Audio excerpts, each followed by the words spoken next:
Welcome everyone to the Avengenerds podcast where we're talking about DC, Star Wars, and more. I'm your host Torrin, and with me is my co-host Peyton. What's good? Today we'll be talking about X-Men 97 in the news of the week. The time codes in the description or the show notes if you want to jump around. And with that, here's Peyton with the news. All right, let's get started. Did you know that a new John Wick spin-off movie is in the works focused on Donnie Yen's character Kane? I did. Fucking and incredible. I'm excited. Filming begins in Hong Kong next year. Peak incoming, bro. Hell yeah. Ip Man number 7. I thought that it was going to be, well, so you said that there's a movie? Yeah, it's a spin. Yeah. Well, yeah, because at first I thought it was going to be a show. Nah. Because I he know deserves that theatrical treatment. So yeah, so now the ballerina show has been a movie. Because apparently there's going to be like another spin-off series called The Ballerina, and people were saying that was the one that was going to be focused on Donnie's character with his daughter and shit like that. No, The Ballerina's Ana de Armas. Oh, yeah, actually, no, that's right. You're right. Yeah. My fault. Yeah, you're right. Okay. It is your fault. Did you know? I got mixed up, but I'm glad to see that Donnie is peak, so. He really is peak. God, that's a good movie. Great one, dude. Did you know that Mark Strong will appear in the Penguin series? No. Who's he gonna play? I hope he's Batman. Hugo Strange. Oh, okay. Yeah, I didn't think about that. That'd be great, actually. Man, yeah, you get him some facial hair. You know, he's always gonna rock some glasses. He already has the bald head going, so. And I feel like with the character, I mean, I know that it was in Shazam, but I feel like Mark Strong as like an actor, from what I've seen, he can definitely pull off something like very sinister like that. So, absolutely, yeah. Hugo Strange. I swear, if he's Hugo Strange, bro, I'm a cult dude. Oh, dude, I'm gonna be like, I said it on this date, this time. Can't fuck with me, bro. It's actually really now that you said that, now I'm gonna be mad if he's not Hugo Strange, and I'm gonna say fuck Matt Reeves and the Batman terrible films. Well, there goes our chance of being invited to early premieres. Well, that's only if he's not Hugo Strange. It doesn't mean it. If he is Hugo Strange, that means we're definitely getting invited because you're the Messiah. Oh, as written. Did you know that Supergirl Woman of Tomorrow will release on June 26, 2026? Didn't know about the date, but I did see something about that. Yeah, apparently filming starts in like half a year. Like, it's like they're way deeper into this than I thought they were, to be honest. Everything's moving along quicker than anticipated. We're going to get Superman, then Peacemaker Season 2. Well, first we're going to get Creature Commandos, then Superman, then Peacemaker Season 2, then Supergirl. Are we ever going to get that Arkham series? Who knows? James Gunn and his brain, dude. Fried. I want to know what experiments he's conducting to make sure his brain continues to exceed a higher brain function. Should have cast himself as the Thinker. Seriously.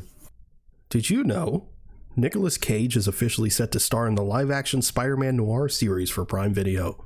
I did see that. That's insane. I can't believe that's happening.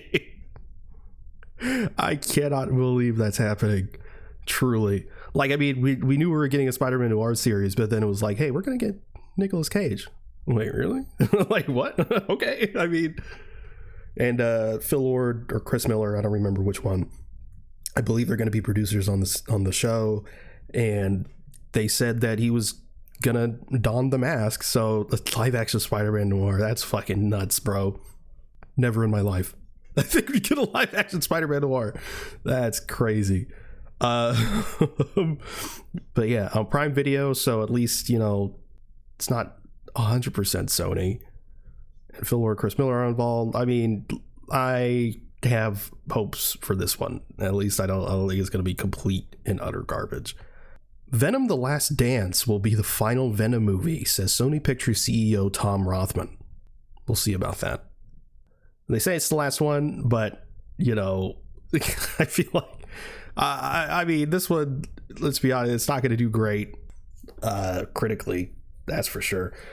And I mean, Venom's going to be in the MCU at some point in some capacity, so maybe they'll, I don't know. I could see a world where this is the last one, but at the same time, like, I feel like Venom's too much of a moneymaker to just be like, yeah, that's it. And I feel like Sony's too greedy. X-Men 97 Season 2 is currently in the editing stage. Brad Winderbaum has confirmed that the series will, quote, have a new head writer for Season 3. But they will honor... what's his name? Bodemayo. They'll honor Bodemayo's vision for Season 2 at the very least. So that's good. But yeah, I don't know, man. I'm worried because clearly they fired him for a reason. No one knows what that reason is. People keep speculating, but no one knows for certain. But he's also been doing some incredible work, not to get ahead of ourselves here. But yeah, I don't know. I guess we'll see. Because Marvel Studios has mentioned that they want to keep X-Men 97 going as long as they can. So they're in this for the long haul, it seems. This is according to Deadline. Natasha Lyonne has been cast in Fantastic Four. This cast is fucking stacked, bro. Stacked to the nines. We had Natasha Lyonne. We got John Malkovich just like last week, I think it was. Like, we're stacked. Fantastic Four is crazy. We know it's in an alternate universe. What if... No, I'm just saying, what if this alternate universe has X-Men? What if Natasha Lyonne's Rogue in this alternate X-Men? Don't even get me started on that, bro. I'm just saying, bro. It's not going to happen, don't but even like, get it me should. started on that, bro. Don't even... Dude. Oh, my God. That would just be perfect. It would be. You know what? I'm not gonna watch the Fantastic Four because it's woke and it has a woman as Silver Surfer. What is Marvel doing? Sure, you're right. Like I can't believe they're taking the characters that I love so dear to my heart and making them women for this woke agenda. And I mean, it's not like I'm gonna be the first one on Fandango to buy my tickets anyways. Like, Jesus. We truly hate the woke the woke minders. Yeah, I don't like seeing women and minorities in media because everything is woke. Disney is woke, but yeah, I like to cherry pick every single thing that I like and say that it's good. You know, especially black people. Don't get us started on the black people. If you're listening and you're not familiar, we are joking. We are going to see the Fantastic Four. We are making fun of people who say shit like this. I'm making that clear. Torrance being 100% serious. I'm not being 100% serious. He's just saying he's joking to protect himself from the woke mob. The Alphabet Gang. Jesus Christ, dude. But no, like, honestly, yeah, like, I'm saying, bro, don't even get me started on Natasha Lyonne as Rogue, bro. That's a crazy casting. That would keep me up at night. I want to know what John Malkovich is going to be in Fantastic Four. The Vulture, obviously. The Vulture? No, I don't know. He's going to be... I gotta think of... Doesn't make any sense now. Yeah, I feel like John Malkovich would low-key be a good Silver Surfer. I gotta look up every single John Malkovich movie and do an impression of him. He has such a unique voice. I can't do it. I still feel like Bob Odenkirk should have been Silver Surfer. Bob Odenkirk? What the hell? Yes, sir. Did you know you have rights? Galactus says you do. We have Bryan Cranston as Mr. Fantastic. We have Aaron Paul as the Human Torch. We have Hank as the Thing. Jesus. We have Skylar as Invisible Woman. We have Flynn as Franklin Richards. That's nuts. We have Giancarlo Esposito as Dr. Doom. It's all coming together. I know, right? This is according to Daniel RBK. Marvel Studios has reportedly decided on Nova being a series for Disney+. The series will have a young lead, likely focusing on Sam Alexander. Production begins next year. Now, I'm a little disappointed, to be honest, because I really wanted Dick Ryder. Like Sam Alexander's cool, but Dick Ryder's my personal favorite. Shut the fuck up, dude. What? Dumb as hell, dude. That's his name. That's not his fucking name, dude. That's his Dick Ryder. That's his name. That's not his fucking name, dude. Yes, it is. Shut the hell up, dude. Then what is it then? It's Richard, bro. Dick Ryder. Yeah. Nah, dude. Stop this. Bro, Stop what do you think mad. Dick is short for, bro? It's not that, bro. I know what you're doing. I know what kind of man you are. I don't understand why. I don't understand. Like, you're like, shut the fuck talk up. to Marv dude. Wolfman about that, bro. His name is Dick Ryder. I don't know what you want from me. His fucking nickname is Rich, you prick. His nickname is Dick Ryder, bro. That's his name. Move the fuck on, dude, please. Bro, we can't move on because Nova's being turned into a series. What do we think about that? I think it was going to be a series, and they were like, nah, it's going to be a special presentation. Then they're like, maybe a movie, and now they're back to a series. I still believe that we need them to go back and finish the cut of Nova being present in Infinity War. He was never in Infinity War. It was just an idea they had. It was no, he was. Yeah, they literally said it. They said they thought about including Nova in it, but they never shot anything. They should have done it, bro. Nah. Isn't that crazy that James Gunn was just like, nah, I'm not doing Nova, despite him doing the Nova Corps and all that? What a clown. We hate James Gunn here. Fuck Superman. Anyway, a lot of people are like sad about this and like, oh no, it's being turned into a series, but like Marvel's slowing down production on a lot of stuff. Clearly they are starting to focus on quality over quantity. I think I'm more on board now than I would have been just a year or two ago when they were like, it's going to be a series. Then I would have been like, oh no, 6 episodes of mid. Especially like all of it like being like in space and stuff. Imagine that. 6. Nah, bro. But now I'm more open to it, so I'm okay with it. This is also according to Daniel RPK. The Midnight Suns film is reportedly set to begin production after Blade finishes filming. Nice. We're fucking in, bro. Midnight Suns, bro. And again, this is one of those things I'm like, never in my life did I think we'd get something like this, bro. Midnight Suns, you fucking kidding me? And also, this technically wasn't a piece of news, but related to it, Ryan Gosling said he'd be down to play Ghost Rider. Let him do it, I say. It blows my mind that he hasn't been a superhero yet in anything, because he's not one of those actors that's like, I don't like superhero movies. Ew, they're destroying our, like fucking Emily Blunt. Fucking Jesus, Emily Blunt, shut the fuck up. God damn. She was almost Black Widow and she couldn't due to scheduling conflicts, and now she's like, superhero movies. You know, like they were doing some stuff for the Fall Guy, I think, and someone asked Ryan Gosling, was like, hey, you be down to be Ghost Rider? And he was like, fuck yeah. And Emily Blunt was like, it's kind of a badge of honor not to be in those movies. Okay. what? Shut up. Sorry, John Krasinski, but you gotta knock some sense into your wife there. Like, imagine having a co-star that's like, yeah, fucking superhero movies are cool, dude. And having husbands that's like, yeah, superhero movies are cool, dude. And you're like, nah, they're gross. Crazy. This is also according to Daniel RPK. The symbiote tease at the end of No Way Home is expected to feature in Spider-Man 4 in some capacity. Hell yeah. Hell no. I don't want that symbiote shit. If they do the symbiote suit and it doesn't look like that one concept art that guy did, people are going to be fucking pissed. I'm gonna be pissed because that shit looked incredible.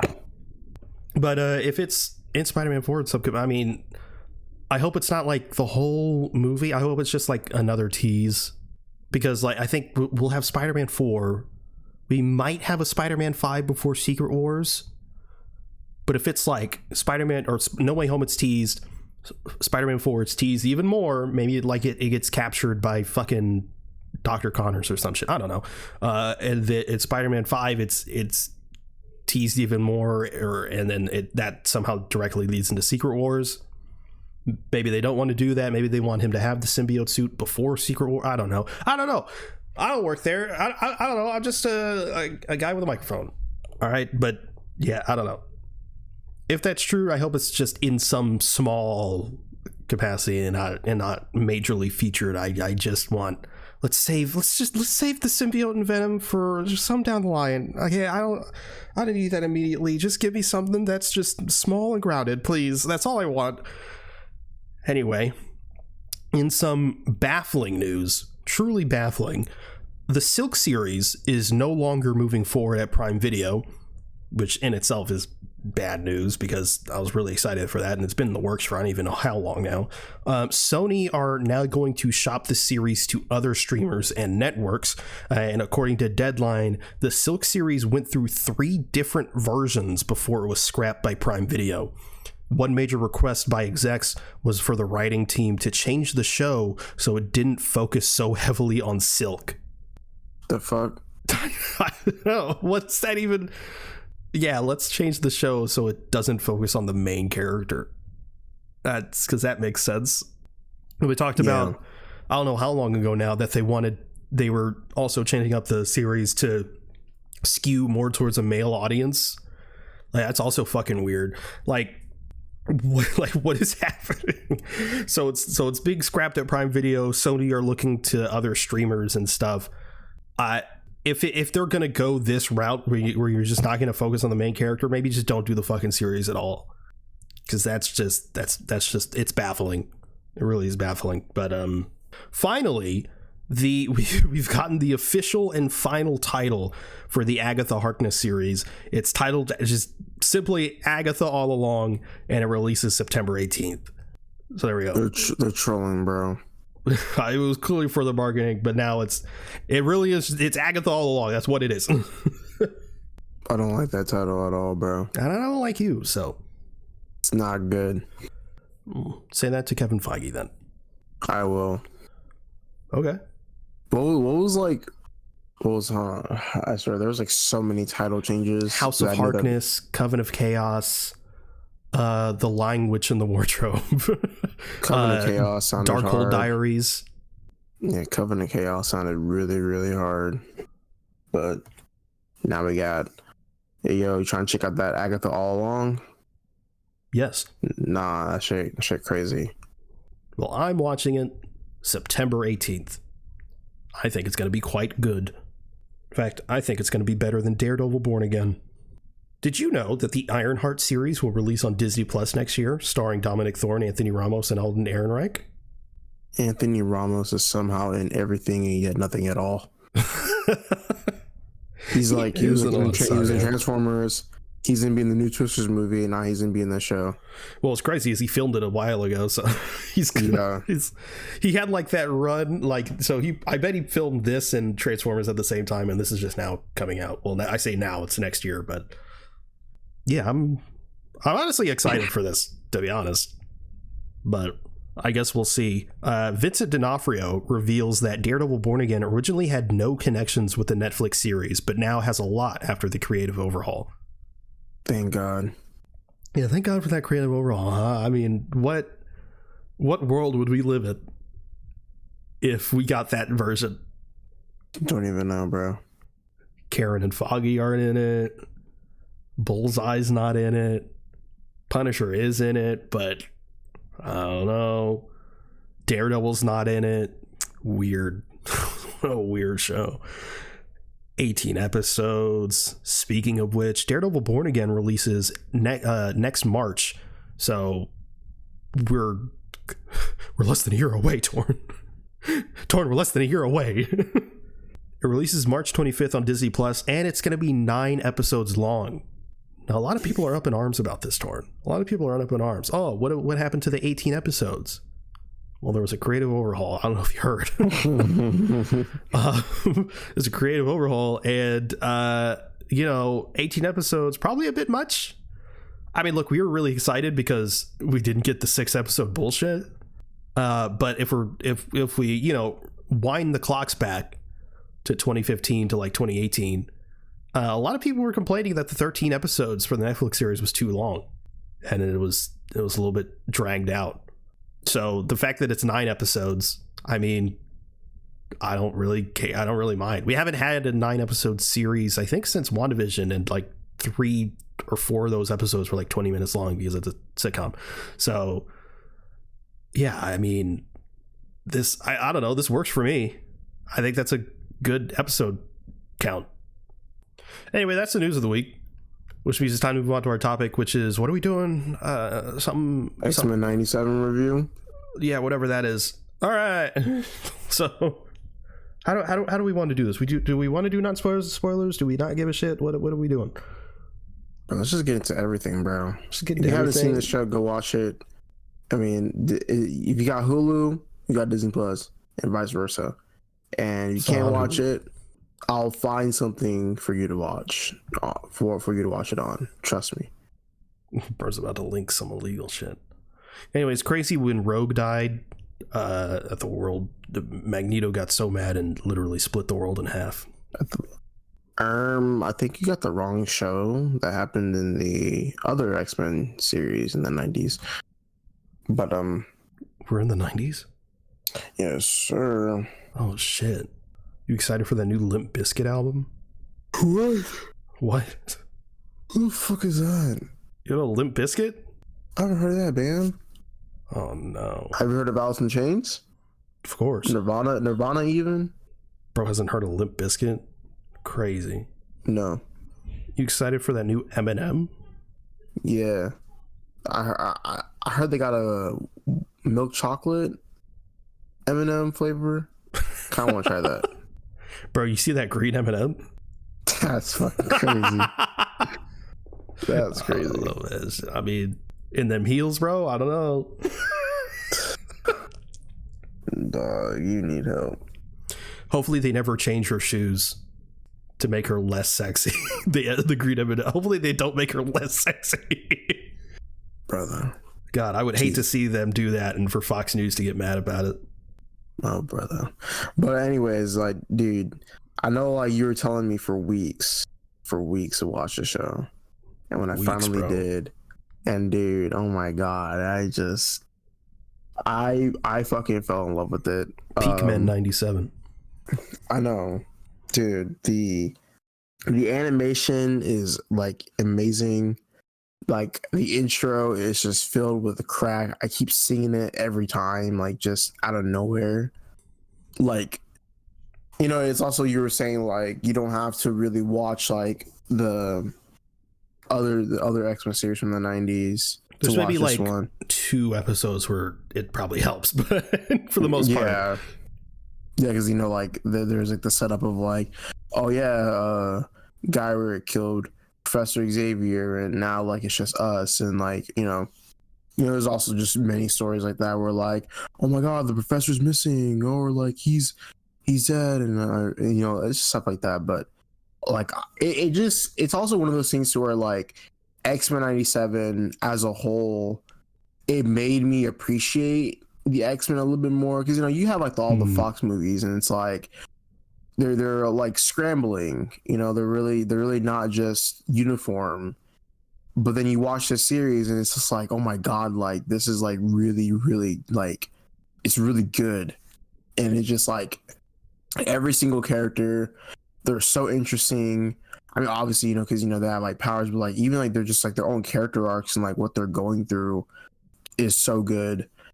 And like this also like made me like want to get into the X-Men like a little bit more than I already have. Like I used to read up on the comics of the X-Men, but like now like I want to actually go back and like find the Chris Claremont run, and like even start off with like House of X and House of M, because I know there's a lot of stuff going on with that.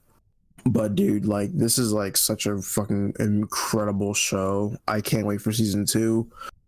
And like so far, like I said, like I think from like looking into the perspective of like someone who like wants to be a writer and like work into like, you know, just the entertainment industry like that, like the writing is just so fucking amazing. So tight. It really is. And I think like literally some of the best dialogue comes from Magneto and Cyclops. And speaking about Cyclops, like, you know, like it also comes to the thing to where like, you know, if you don't read the comic books, then like you won't really know how Cyclops is as a character, because when you watch the movies, they don't really do him justice. But in X-Men 97, super sidelined.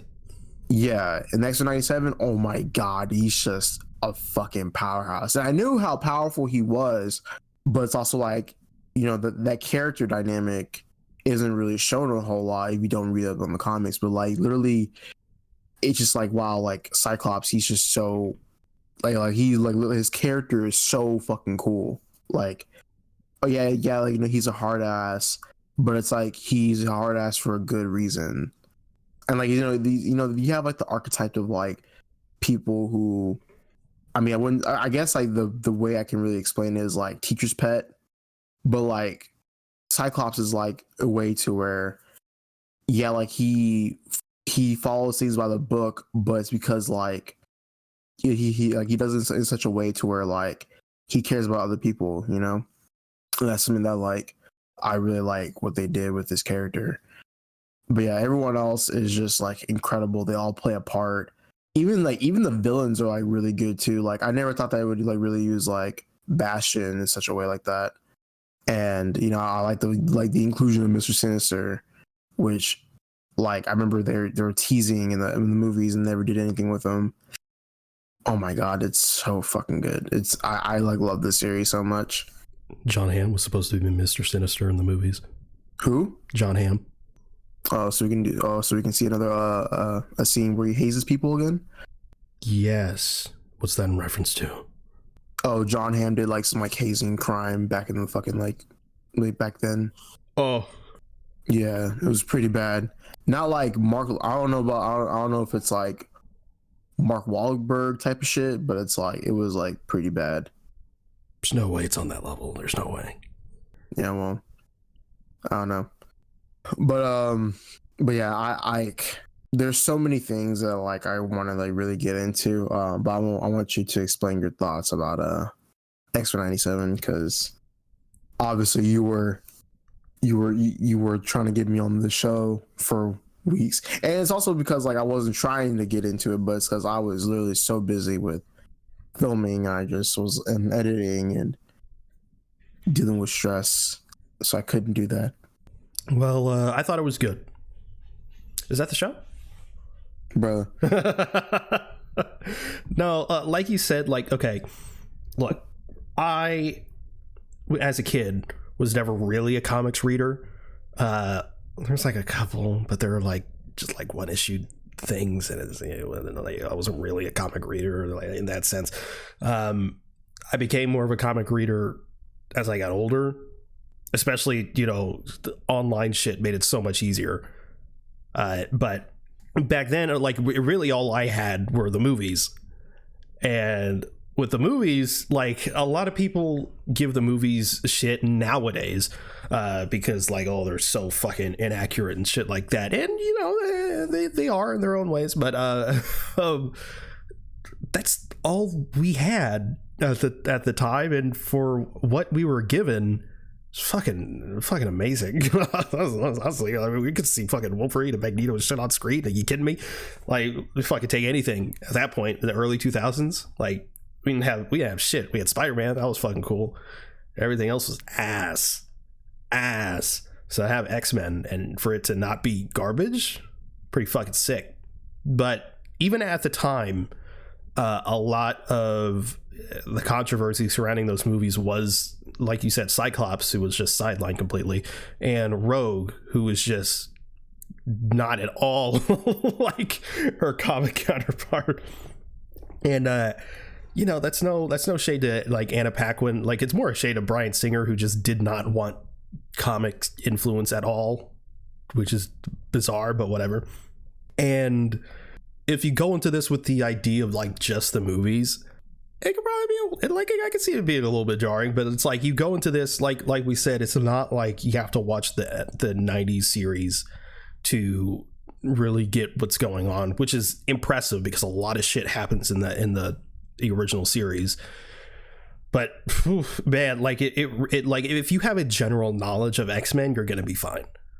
And like maybe you'd have to be like for some characters, like, oh, who's that and stuff, like Morph. I'd never seen Morph before, at least I don't think I had, and they're a really cool character, and there's a lot of confusion about what their power set is they're, because people are like, are they like Mystique? It's like, well, no, not really, because they can shapeshift into a super powered being, and they get those powers, but they have to be physical powers. So like we see them transform into the Hulk, we see them transform into Mr. Fantastic and Psylocke. Yeah, Psylocke. We see them transform into Quicksilver. All those are physical abilities, but they can't transform into someone like Jean Grey or Professor X or stuff like that, because those are mental, or Scarlet Witch. They wouldn't be able to do that.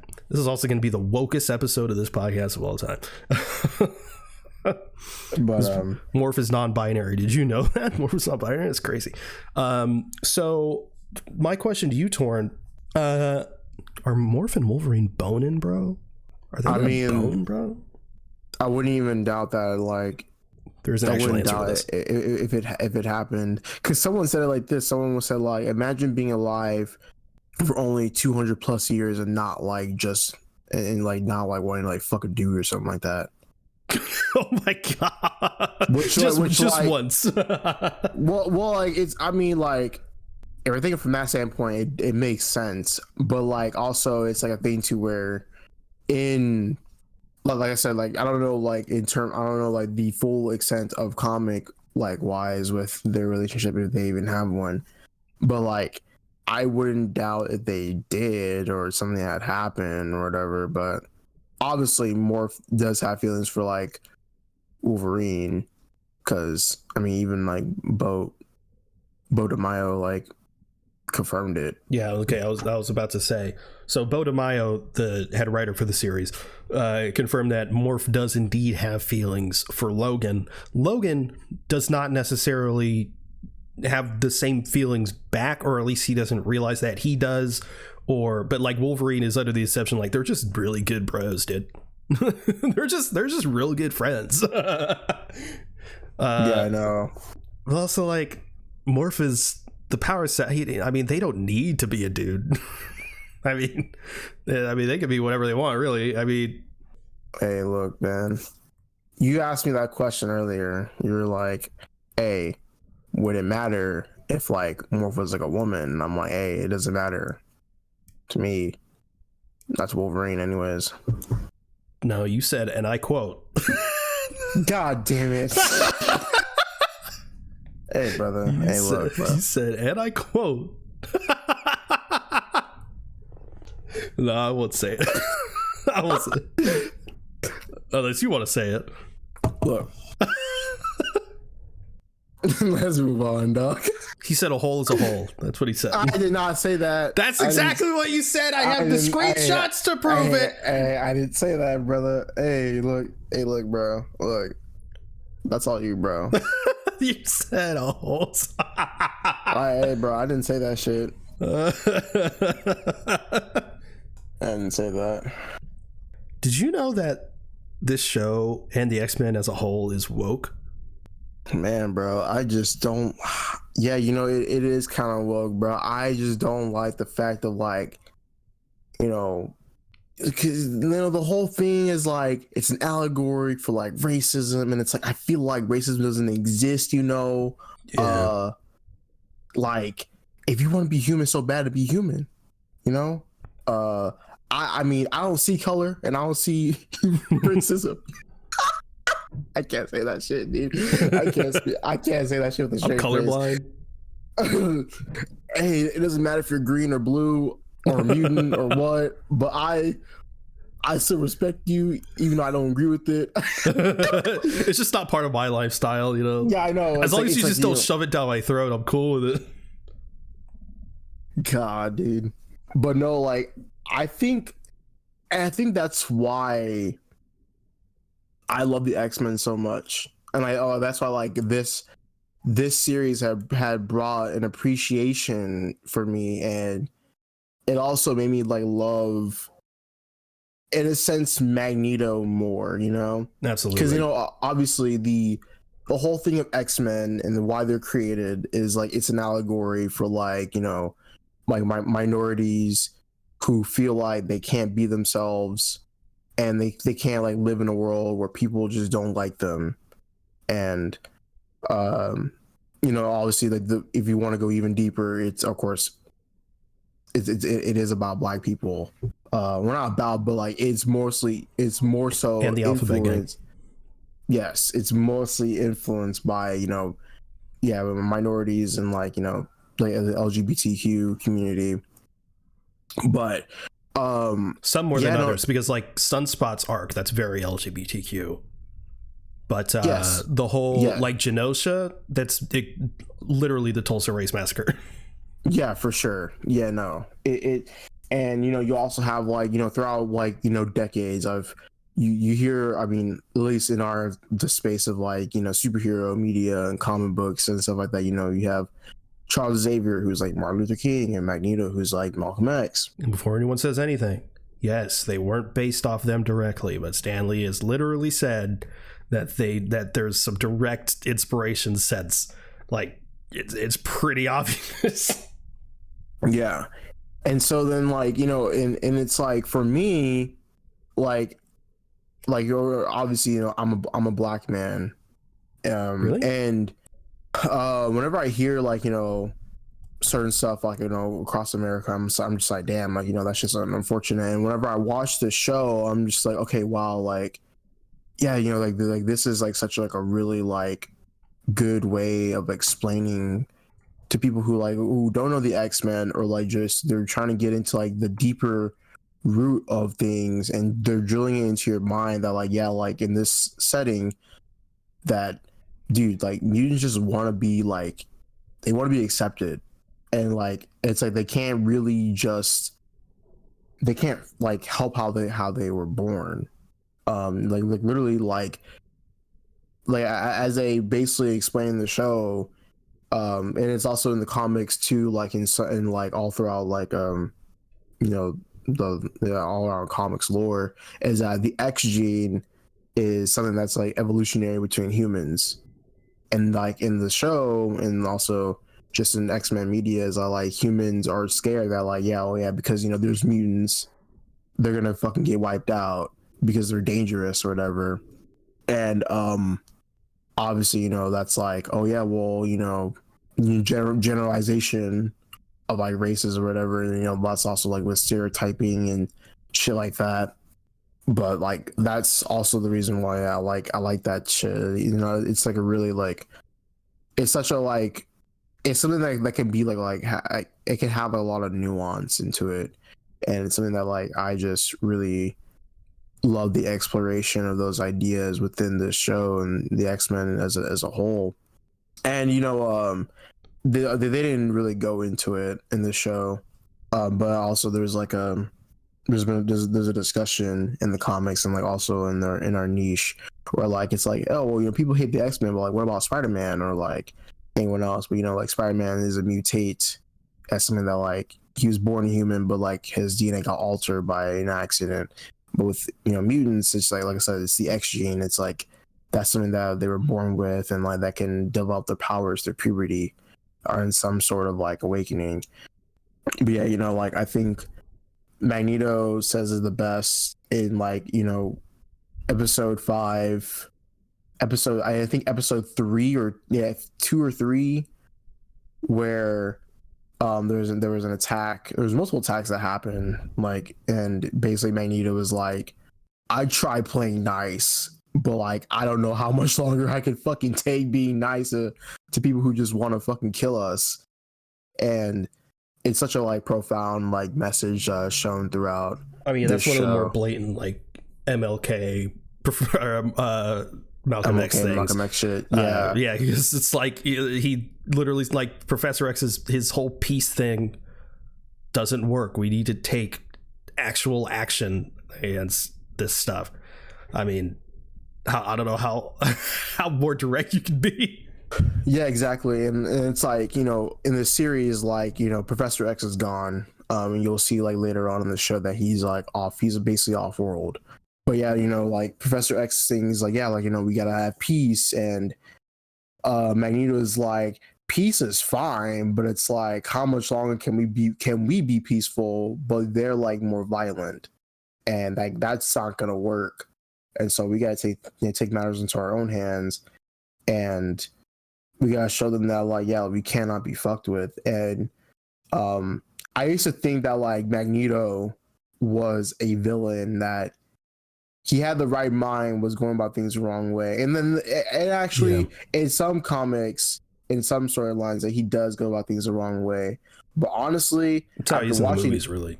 Yeah, it's very much in the movies. But like in this show, I fuck with Magneto like a lot. Yeah. I actually was like, you know what, like I'd fucking join Team Magneto. The show is clearly on Magneto's side. Yeah, the show is clearly on Magneto's side, and it's like, yeah, you know, like, and even with Professor X like coming back to Earth, and like he's like yo, like you can't be doing this, like you pretty much just like declared war. And he's like, yeah, I don't give a fuck about all that, bro. Like I'll fucking go to war with these motherfuckers, and like, you know, like we're gonna win because like we're mutants and shit. Yeah, and I love how like in the I think second to last episode Professor X is just yapping, and Magneto he's like, shut up. He's like, shut up. He's like, Charles, I've been wanting to say these two words for you for so long. Shut up. And I'm like, on God, bro's the professional yapper. Yeah, no, yeah, obviously, yeah, like you said, the show is on Magneto's side, and it's like there was, I swear, like I think it was like literally the trial of Magneto. It was like episode 3. Yeah, it had to be episode 2 or 3 or whatever. But bro, he started spitting some lines, bro. Like the diet, like Bo DeMai was cooking with this dialogue, bro.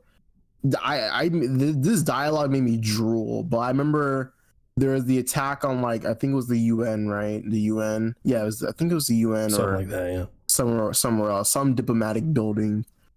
But like, obviously, you know, you have humans that are protesting, and like stuff like that, and then like there was like a break-in, and Magneto said something. He said something along the lines of like, "Oh yeah, like you protect them, and now like they have like, or now like you're traitors to them," or some shit like that. And there was like another the dialogue of taking them, but he saves like the members of like the committee of that diplomatic building, and they're in space, and he's like, yeah, like, you know, I'm trying to like be a good person, but like time and time again, you're making it real hard. Yeah, you people have shown that like you could not be trusted, but like I'm gonna like, it was kind of like, this is like my last straw, like do not fucking fail me. And then, dude, I remember you were hyping up episode 5 like a lot. Yeah, man. You're hyping it up so much. And I was like, okay, like let's see episode 5. And bro, episode 5, I fucking hate it. I hate episode 5 because it's so heartbreaking. It's such a great episode. It's so good.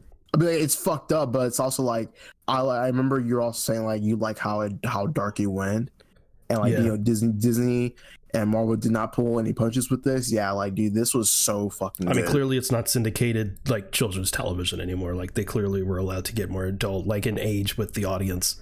Yeah.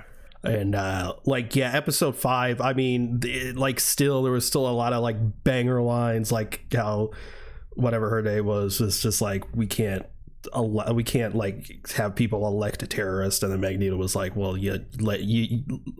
meanwhile you let your leaders be terrorists. Like, yeah, bro was spitting. And also like he had all the shit with Gambit and Rogue, and that was sad. And like, because like up to that point it was like, yeah, this is really good, this is a really good, like he had the whole twist with Jean and Madeline Pryor, and that was like, holy shit, that's crazy. But then that episode hit and it was like, oh I know, yeah, we're getting real. Okay. Yeah, I love like I mean, I know we're going like all like, you know, back and forth like a tennis match over here, but yeah, there's so much to talk about because there's so much I like went into this show that was like so cool. Like I love the Mr. Sinister stuff where, like, you know, obviously, you know, like, you know, Scott and like Jean, they have a kid, and it's Nathan, obviously that's Cable, but then that was like Madeline Pryor, who's like a Jean Grey clone, and the real Jean Grey was kept up by Mr. Sinister. And like, dude, that was like so fucking cool. Yeah, it was so fucking cool. And then Yeah, but poor Scott, man. Poor Scott. He had a kid and basically had to send him to the fucking future. And like he fucking saw he saw the real Jean Grey who he had a kid with. Bro had Bro an was having an affair. emotional affair, Yeah, a mind affair. It's pretty fucked up. Yeah. Like it's pretty fucked up stuff. But yeah, like when I was like when she dropped that line, she was like, oh yeah, like call me Madeline Pryor. I was like, I texted you, I was like, Madeline Pryor, name drop. Yeah. But yeah, no, like that Genosha stuff, and like I know like there's a whole thing with like Rogue and like Gambit, and you know some people were upset with like the Magneto and Rogue stuff. They're like, ew, why is Rogue with like an older man? I'm like, bro, you Why don't is know Wolverine with anyone? Why is Wolverine with it?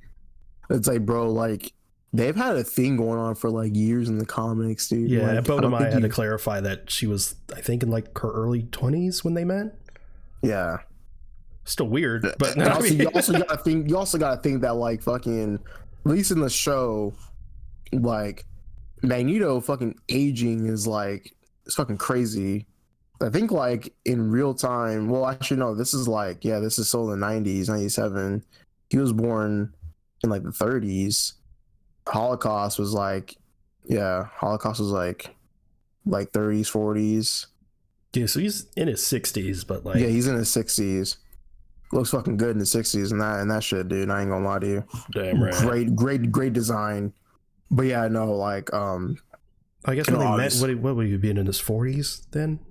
In Rogue? Yeah, probably in his 40s, yeah. And like, yeah, I mean, you also have to think about it from like the characters. She can't touch anyone other than Magneto. Yeah, so like, obviously they're gonna form like some sort of bond, and of course, like she feels bad for like going to Magneto when she's technically like with Gambit. I don't know, their relationship is kind of like weird. Well, like they know they like each other, but like to Gambit, it's like she's the one, but to Rogue, it's like I can't do this, maybe literally.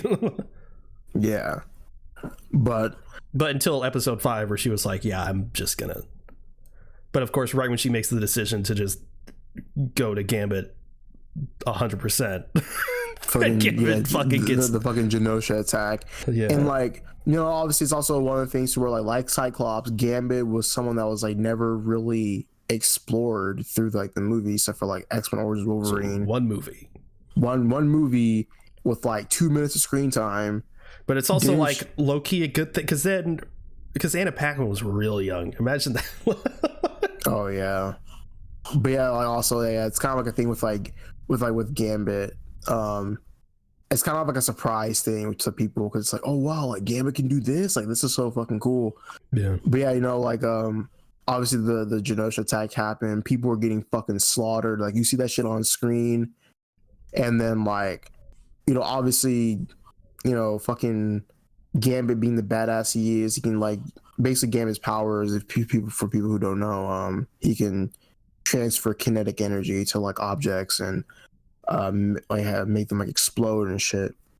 So like, they're riding a motorcycle. Rogue is flying and shit. They're fucking exploding shit. They're trying to stop like the Sentinels and or the Mega Sentinel and all that type of shit, dude.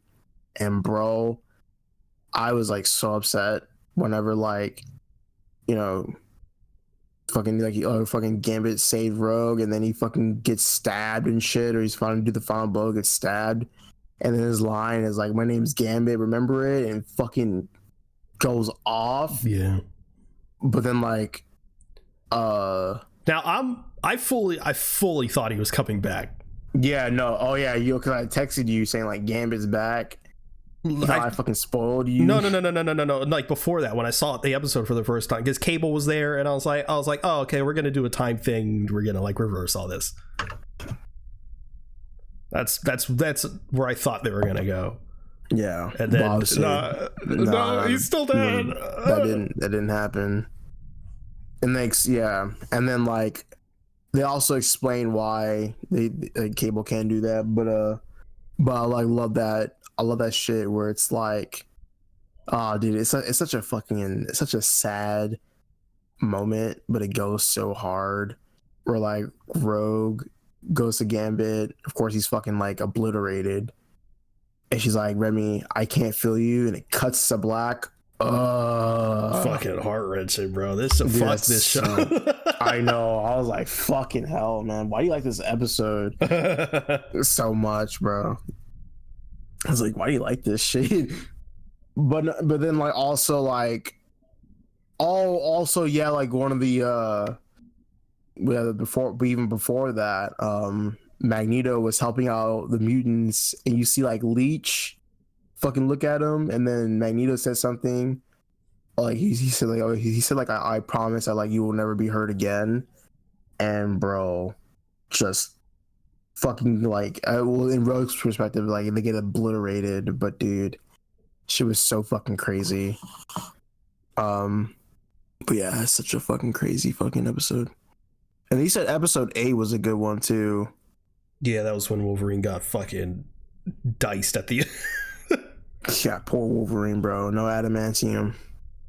Bro, you yoinked that shit out of him, bro. I know.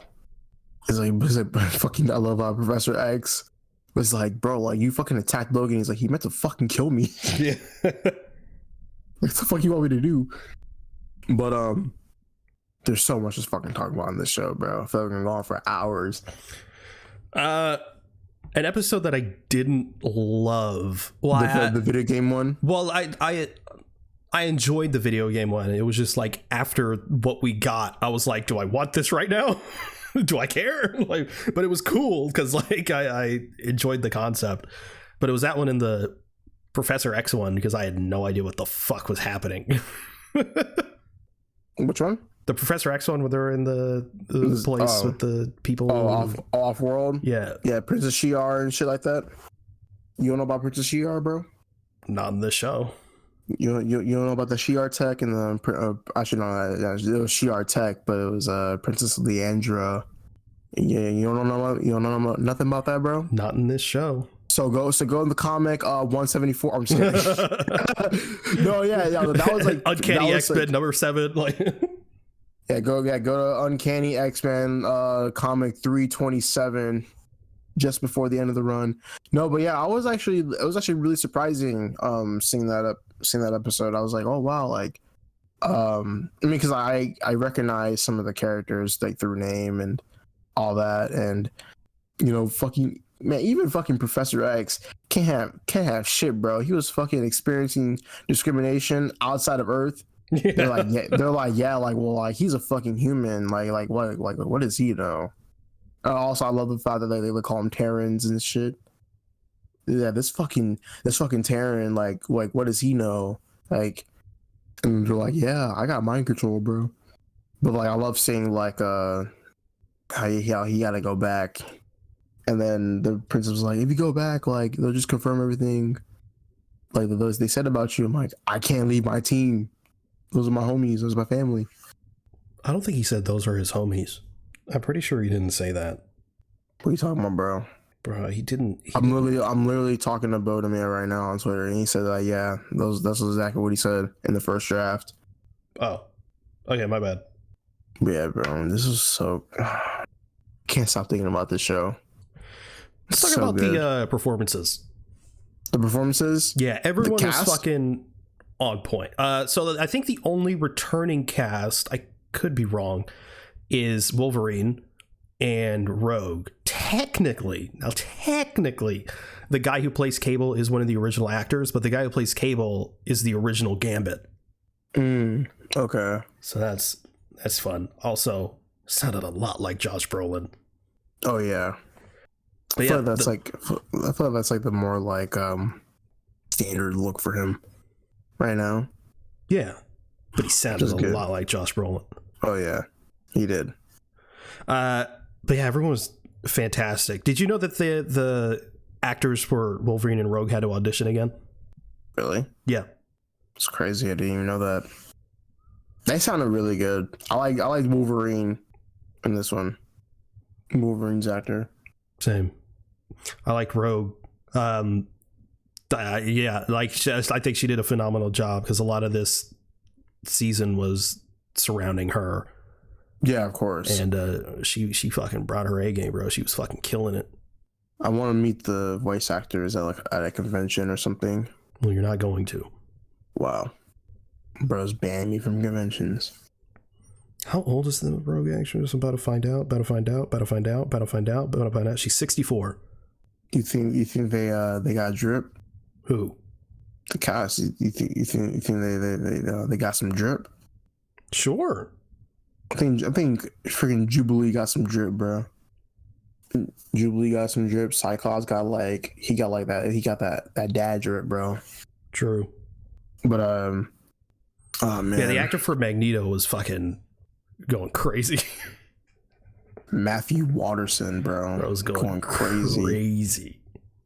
But what's his name? The guy, he's hot right now. The guy who played Bastion. Said he's hot? Yeah, he's hot right now. Like as hot, in he's very popular. Oh yeah, okay. And I'm sure people think he's hot too. Yeah, so goes both ways, I guess. Theo James. Yeah. He was fantastic too. Oh yes, Theo James. That makes a lot of sense. Oh my god, that makes a lot of sense. Yeah, he's hot right now. He is hot too. He's hot?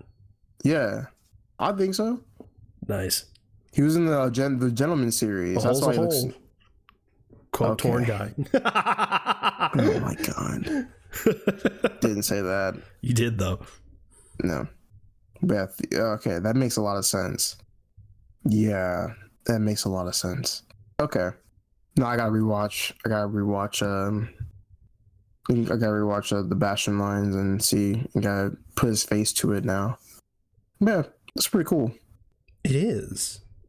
I love the animation. It took a little bit to get used to in the first episode. I was like, oh. But I think the animation really excels in its action sequences. Oh yeah, it really does.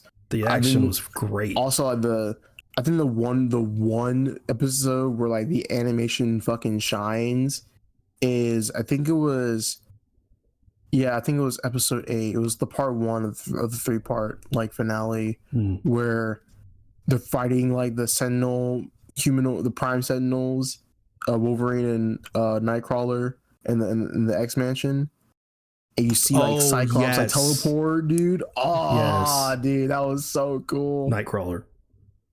What did I say? You said Cyclops. Damn. Sorry, I'm going all over the place. That shit was crazy. Nightcrawler, bro. Yeah, that was fucking awesome. Yeah, I love Nightcrawler's like the way they animated his teleport. It was really cool. I thought it was really cool, the animation when Rogue just started fucking going off on Bastion. Oh, yeah. She was just really fucking good. Killing it. How about them cameos, huh? Spider-Man. Cameos, bro. Daredevil, Black Panther. Cappy Merca. Yeah.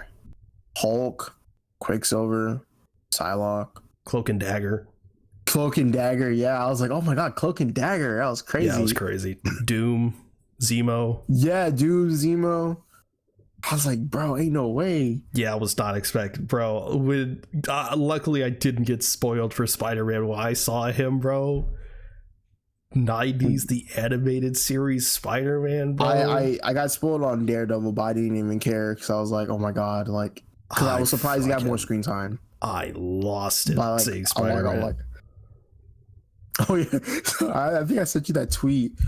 But like it was at the end where like they were like looking at like the TV and some guy on Twitter was like, bro, what the fuck are you doing? Go suit up, you bum. Yeah.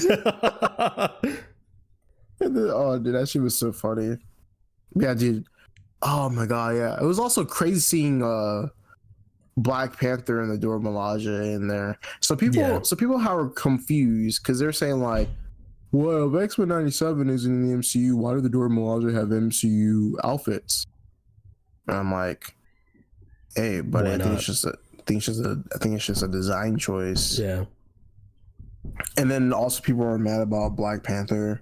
They're like, why is Marvel so afraid to put T'Challa in in recent stuff? Like, it's okay to have T'Challa even though Chadwick Boseman passed. And I'm like, hey brother, you're kind of dumb as shit, because And then like Black Panther wasn't even, or T'Challa wasn't even Black Panther in the 90s. Hey, Torn, guess what? What's up? He actually was. He was? Yeah, he shows up in an episode of the Fantastic Four, the animated series, which is all connected in this here universe. Well, ain't no one watching the Fantastic Four animated series. Ain't no one watching that shit. But yeah, someone brought up that like T'Chaka like is like he could still be alive and they could both be Black Panther, and he handles like the diplomatic stuff and T'Challa handles the fighting. Yeah, because you know that does happen, and that can happen in like the lore, because like T'Chaka, like what he could still be king, but T'Challa could be Black Panther, and that's fine and all. But at least to me, and like in this like sort of stage, like if it takes place in the 90s, like I personally feel like my headcanon is, unless explained otherwise, is that T'Challa is still like, he's still like young right now, and he's not really like not like a kid, but he's kind of like going in, he's like a teenager going into like, I would say like probably like 18, 19, probably going into his like 20s, and he's still like just a little boy. And like T'Chaka is still like Black Panther and the king, so there's really nothing to do with that. So personally, I don't think it's that deep. I don't care. Yeah, I mean, I just like seeing Black Panther no matter who it is, to be honest. But still, it's like, yeah, people are like, it's okay to like use T'Challa, and I'm like, bro, like they want to use T'Chaka, they can use T'Chaka. It's still Black Panther. Like it doesn't matter. We're gonna get T'Challa like soon in like some other shit. Crazy. But yeah, no, those cameos went crazy. And I think the animation like for them was really fucking sick for that. Yeah, fucking Daredevil, bro, Jesus. That was so cool. There's so much to talk about in the show. Try to think if there's anything else. Bastion was really I mean, he was cold. Like I loved how like he's a mutant but also not. yeah Also, bro, that's fucking crazy as shit, bro. How you gonna turn your mom into like a fucking like sentinel zombie and then like get upset when she's like dying? Yeah, dumb as hell. It's crazy. Also, I love how Wolverine is not the main character. He's absolutely a side player. I've been seeing some like divide on that. People are like, some people are joy that like Wolverine isn't the main character, and some people are like, why aren't you making Wolverine the main character? And I'm like, because Wolverine is never really the main character, and like movie syndrome. Yeah, I know, and like X-Men, like it's always been a thing. Like it's always been like about X-Men. It's never really about like Wolverine. If anything, in some comics, it's mostly like on Cyclops and Jean Grey, which also some of the focus was in this series as well. Yep. And also it becomes the thing to where like Wolverine, it's funny because they make fun of it in the comics too. Wolverine has been in so many fucking teams. Yep. Like for like, yeah, so it doesn't, I don't really, I mean, as long as we're seeing Wolverine and he's doing something cool, I don't care if the focus isn't on him. If I want to see Wolverine, a focus on Wolverine, I'll go watch fucking Logan. Yep. Or I'll go like read a comic where it's like mostly about him. But other than that, go watch, literally there's a show called Wolverine and the X-Men and it's fucking great. So pretty much. Yeah, but I love how blatant all the woke stuff is in this. Also, like I think a lot of the people that don't like the, you know, woke whatever stuff just forget even that the movies were also woke. What do you think fucking Days of Future Past is all about, bro? Well, not only like go farther back, X-Men 2. Yeah, X-Men X United, sure, or whatever the fuck it's called. There's literally that scene where they go to I think they're hiding or whatever, and they go to like Pyro's house. Mm-hmm. And Pyro's parents doesn't know that he's a mutant. The mutant, yeah. And eventually, obviously, considering the circumstances, he has to reveal that he is a mutant. And the mom goes, "Have you ever tried not being a mutant?" Like bar for bar, like talk like gay people. Like, have you tried not being gay? like, yeah, mom. I can just stop my powers, you know. Yeah, I'll just turn it off, I guess. I could just stop liking who I want to like and be miserable, you know? Yeah. It's crazy. Because screw me, right? It's what you want. For real. Yeah, and it's also like a parallel with like fucking Sunspot. Well, not really, but like Sunspot's parents were like, well, I mean, I knew that you were a mutant, but we still gotta hide it from everyone. Yeah, you being a mutant doesn't sell really well with our shareholders, you know. You gotta make money. It's actually kind of reminds me of kind of reminds me of Dick Cheney. Oh, dude. Where it's like, yeah, my daughter's gay, it's whatever. Ooh, but the other Republicans can't find out about this. Yeah, don't run in office, brother. Don't run in office. Don't do that. That's just crazy. But wait, this is so much, bro. It's so fucking good. I can't wait for season 2. I can't wait for it. Can't wait for it in 2037. That'd be the worst thing ever. Each season coming out like a decade later. I'd fucking cry. But yeah, I don't know what else to talk about. I don't know what to talk about either. This is definitely going to be one of those things where we stop recording. It's going to be like, oh fuck, we forgot about this. Remember to talk about one thing. Yeah. What'd you think about Storm losing her powers? Trash, horrible, hated it. No, it was cool. I thought. Initially she lost her powers. I was like, ah, shit. You gotta take the black girl's powers. Okay, but it was cool.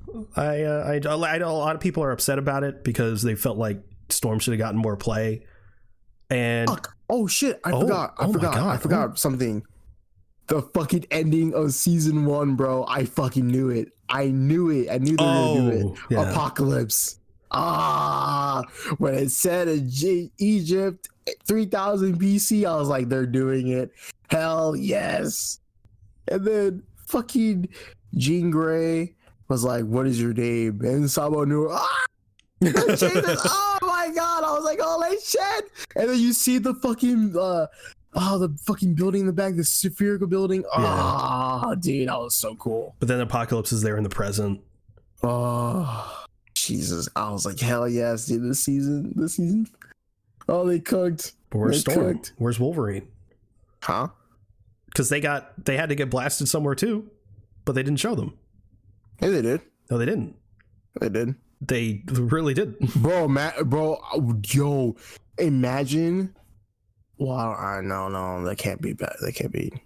I was gonna say, imagine they fucking blast Wolverine back to like 1892 or whatever, and he has like his bones and shit because he's got no bone claws. Yeah, he has a fucking adamantium, so he has his bone claws, and he's like, because he went so far back into the. Well, actually, no, he didn't go that far back in the future. I mean, in the past. Sorry, because they went to fucking Egypt. They went to fucking Egypt, 3000 BC. Yeah, before our Lord and Savior Jesus Christ. Really? That's what do you think BC is? For chicken? Okay. God, imagine life before chicken. That's gotta fucking suck, bro. I'd kill myself. Oh, no, right? No Popeyes? No. Imagine not having no Popeyes. Oh, God. Oh, but dude, man. Apocalypse, bro. I can't wait how they're gonna do Apocalypse in season 2. Oh my god. I don't know, bro. This shit's gonna be peak. I'm worried for season 3. I know they're gonna cast Oscar Isaac again. Honestly, I'd be down. Give him another chance. Give him a voice role. Yeah, I'd be down with it with a comic accurate look. Hell yeah. They fucked him over in the Fox universe. It wasn't his voice that was the problem. That yeah, it wasn't his voice. No, it was just the look. Honestly, and I feel like his face didn't fit what they were trying to go for. No, not at all. So it was weird because you have like this like really handsome face on this ugly, bulky armored body. It's weird. But yeah, give him a voice role if they can do that. He's gonna be huge. For real. It's weird. Like Apocalypse, it's like there's like a part of his design that like low-key looks like Darkseid. Yeah, he looks like Darkseid and Thanos combined with a little bit extra purple in there. Yeah, I can't think of anything else.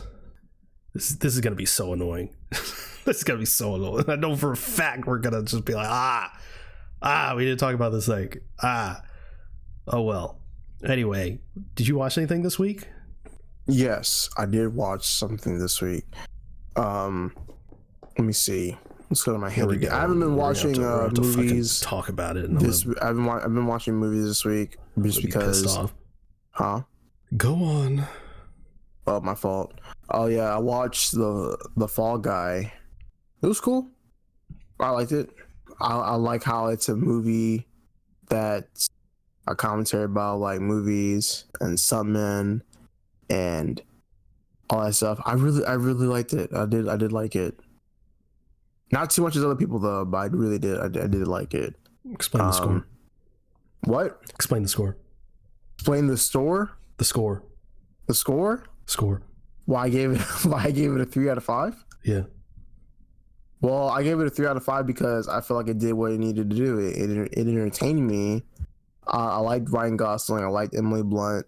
Their chemistry was good. I wish there was more of it, way more of it.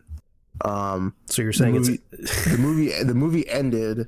That's why I kind of bumped down the score. You gave Quantumania the same score. I did. Yeah. Well, that was a one-time thing. I haven't watched it since. You gave Shazam: Fury of the Gods a higher score. I did. Yeah.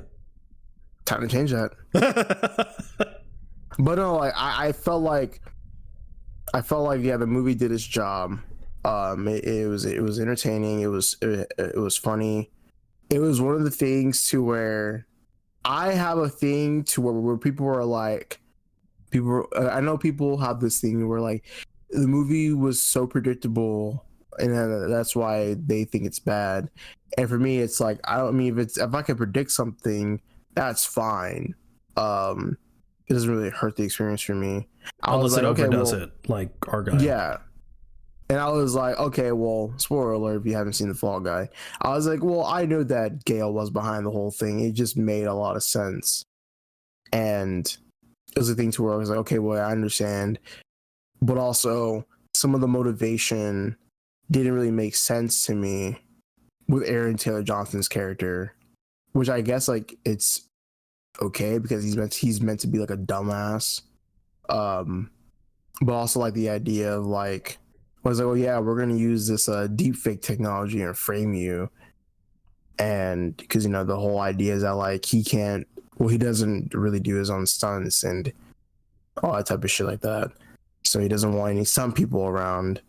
But he's like, yeah, bro, like you should have just stayed out. I'm like, hell no, bro, it's Ryan Gosling. Like, can't tell Ryan Gosling what to do. You can't do that. But the action sequences were really good. I like Winston Dugan. You can tell he's having a lot of fun. Yeah. Dwayne "The Rock" Johnson.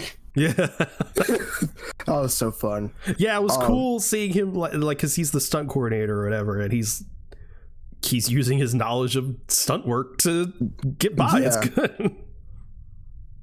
Yeah, it was really, really cool. Also, I found it they mentioned Tom Cruise directly. Yeah. But I thought, like, Aaron Taylor Johnson's character is Tom Cruise, right? His name is Tom Ryder. Yeah. Ryder. But also it's the thing too where, you know what? He wants to do his own stunts. He only wants to, even though he definitely has stunt people, he only wants it to be known that he does his own stunts. Yeah. Fuck Tom Cruise. Wow. But yeah, I like The Fall Guy. It was fun.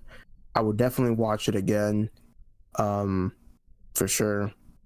And the next film I saw was Upgrade. Now it was kind of weird because like I saw parts of Upgrade, but I haven't seen the movie fully. That movie's so fucking good. This movie is really, really good. After watching it fully, it's a really cool, like, it's Venom, short, but better. Very, yeah, I know. You have it stars Logan Marshall Mathers Green. Discount Tom Hardy. Yeah, Tom Hardy's like distant twin. You have blonde distant Dane DeHaan in this film. Forgot his name. Who plays him? Aaron Keane. Harrison Gilbertson.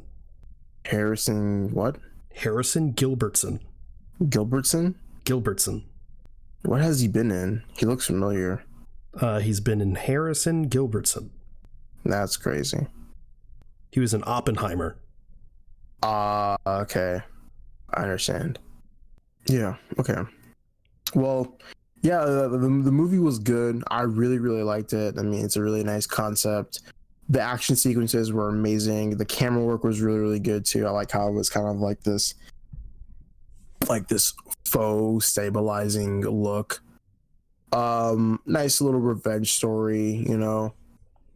There was a part where I paused the movie because I was gonna throw up. And so Is it the mouth thing? Huh? The mouth? What mouth? Where he puts the thing in his mouth and he fucking like he pulls it back and like it rips his mouth open. It wasn't that part. It was the part where he was doing they're doing the surgery. So my thing is, so I have like a thing to where like anything I hear about like brains and spinal cords and necks and stuff, I get like really uneasy. So when they were doing the surgery and they're putting that shit inside of like his spinal cord and shit like that, and I was like, oh my god, I was like, ugh. And it doesn't help that I was like literally eating like right when I saw that. And like normally I don't get like that when it comes to like blood and gore, but it's just the fact that they were fucking doing that shit with his fucking spine. I was like, oh my god. So I had like a bag next to me and I had it there for like 20 minutes to see if I was gonna like throw up, and I almost did. Like I really retched, and I was like, okay, well, let's time to continue the movie, and I finished it. So yeah, good to know. I really liked Upgrade. Also liked it. I like the colors of it too. I like how like one scene it was like, you know, like a fluorescent like red and blue, and one part was like all green, and you know, and then you have like warm colors and shit too. But yeah, I liked it. It was really good. I don't think you did. What are you talking about? I think you hated it. Well, I gave it a 4 out of 5, higher than the Fall Guy, so that should say something. Okay. I watched Crisis on Infinite Earths Part 1, the animated film, released. I was like, we already got that on the CW, bro. Yeah. Released this year, I think, earlier in the year. Part 1 of, I think, 3, I want to say. And it was a movie. No, it was actually, compared to some of the other stuff in this animated universe, it was better, but it's still not great. I liked it better than the last one of these I saw and the one before that, but it's like they still have not, like, they started off so strong with Superman, Man of Tomorrow, and The Long Halloween, and then they just were just floundering. But I'm I'm watching this because in part 3 we're getting Kevin Conroy and Mark Hamill back, so that's all I give a shit about. But so I watched it and like it's fine, like it's not terrible, but it's like it's Crisis on Infinite Earths, and it does some stuff. This one's focused on the Flash, and that stuff's good, so I'll give it that. I mean, the whole thing it's a Flash focused story, and it's decent. I thought it was interesting, and the concepts were good. It's just some of the execution wasn't really there, at least in my opinion. I feel like the characterization of Batman in this universe isn't the best when he's working with the League, but it is what it is. I don't know. I'm gonna watch the rest of them when they come out. Part 2 is out, but I'm waiting for them to get on HBO Max before I actually see them. But yeah, I also watched Airplane, the movie Airplane. Have you seen Airplane? No. You haven't seen the movie Airplane? No. 19 something's Airplane? No. You're telling me you haven't seen Airplane? No. Why not? Just haven't seen it. Can't believe you haven't seen Airplane? No. 1980s Airplane, came out in 1980. But yeah, it's this is one of those comedies that like it's what is considered one of the classic comedies, like classics that people talk about.